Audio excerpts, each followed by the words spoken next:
Hey folks, welcome back.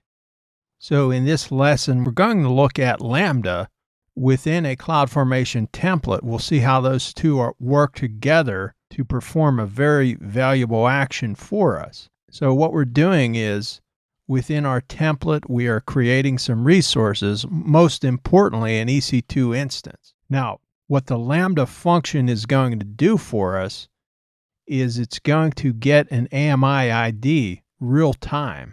And that's a very powerful tool for us. So we don't have to hard code AMI IDs in our template. We don't have to worry about AMI IDs changing within our region. We can just grab them real time. So down the road, our templates aren't going to break if AMI IDs are changed. And it's just a really great little function, and it's very helpful in visualizing how the Lambda components fit together. So having said all of that, I have two files up here. Let's first take a look at this CloudFormation template, and I just named it AMI-look.json. When we're talking about Lambda functions within CloudFormation, I'll scroll down here, we're talking about custom resources. A custom resource is a resource you can create in CloudFormation, and they enable you to write custom provisioning logic in templates anytime you create, update, or delete stacks. CloudFormation templates provide many resources that you can use out of the box. But what happens if you need some actions performed that are not available within CloudFormation out of the box? Or let's say that AWS adds new services, which they often do, and they're not yet available within CloudFormation. This would be another instance where you may be able to do something with custom resources. Now let's go over to S3, and I've created a bucket, and within that I have this AMI lookup.zip. And within our zip file is a Node.js file here. And this is provided by AWS. Sample Lambda function that looks up the latest AMI ID for a given region and architecture. So there are several different languages we can use with Lambda. This could be Node.js, this could be Python, this could be Java. And learning any of these languages is outside the scope of this course. But the important point to note, there's our ever-present handler for Lambda with event and context.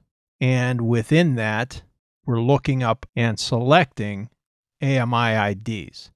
Again, it's great to learn Node.js, but we don't need to learn that here. It's not the purpose of the course. This is the key point. Our handler is present. Let's go back to our CloudFormation template. Let's just walk through this. So it's going to take a few parameters. Instance type that we want. Module name, AMI lookup is the default, and that's fine. We need to point it to our S3 bucket, and the S3 key is simply the name of our zip file. Now we have some mappings for our architecture.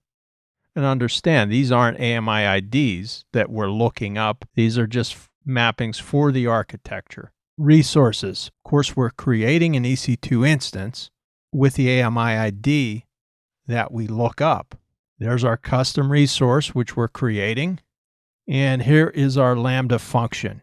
We could include our Lambda function within this code. It's within the CloudFormation template, but in this case, it's not. The code, we're pointing to the code in our S3 bucket. There's our handler specification. There's our ever-present Lambda execution role.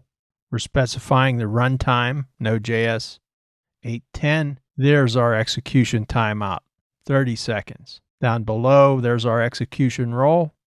Some logging information, create log group, log stream, put log events for our policy. And finally, and most importantly, our AMID, we're going to output that in addition to creating the Ec2 instance based upon the AMI that is selected for us. Let's just scroll back up. So this custom resource is going to invoke and send input values to our Lambda function. Note that it's grabbing the region our service token, pulls from the AMI input function. There's our ARN, Lambda execution role, and finally a mapping for our instance type to an architecture. So all of our key players are present. Our handler, our Lambda execution role. And just remember that, again, with CloudFormation, we need to create a custom resource to work with Lambda within CloudFormation. All right, so I'm going to copy this template to my clipboard, and let's go over to CloudFormation and create stack. I'll click Design Template and just make sure I'm on the Template tab, and I'll paste in my template. I like to validate here, and let's run this. And let's click Next. All right, so just name our stack. Now we choose an instance type. Let's go cheap. And remember, our parameters, instance type, module name, and we already have the default for that. We need to input our S3 bucket and the name of our zip file. We have the default there already as well. When we select our instance type, here are our mappings for the architecture. And that's going to end up being HVM64. And of course, the whole idea of this template is to create an Ec2 instance. So if we look at our instance resource in the template, we of course just specified the instance type in our parameters. Here's the key line. Image ID.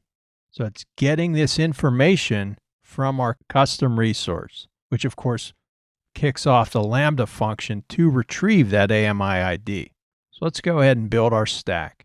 Again, the module name AMI lookup matches our file over here. S3 key is our zip file over in S3. And we just need to tell CloudFormation the name of our bucket. All right, let's click Next. Just next through Options, Acknowledge, and Create. All right, after the refresh, there's our stack creation in progress. And just keeping an eye on this can be very instructive. There's our stack. There's our execution role. There is our Lambda function. There is our custom resource. Looking over here to the right. The nice thing about this is this code would be easily reusable, whether we're creating single or multiple instances, auto-scaling groups. All we need is our custom resource, our Lambda function, and we point to our Lambda function code in the S3 bucket. There's our execution role. All of the key parts that make our Lambda function work are within this template and could be reused in other templates. And then just our parameters. Location of the S3 bucket, the name of the zip file, module name, and of course instance type. Our stack has completed successfully. Let's just bounce over to Ec2. There's our new instance initializing. And let's go back to CloudFormation. And let's go to outputs. And this will tell us what AMI ID was used. And there it is. Retrieved dynamically. And in doing this, we have used a Lambda function with CloudFormation to make our templates much more reliable. We don't have to worry about AMI IDs changing. And with that, we have successfully deployed using CloudFormation and Lambda. Please join me in the next lesson.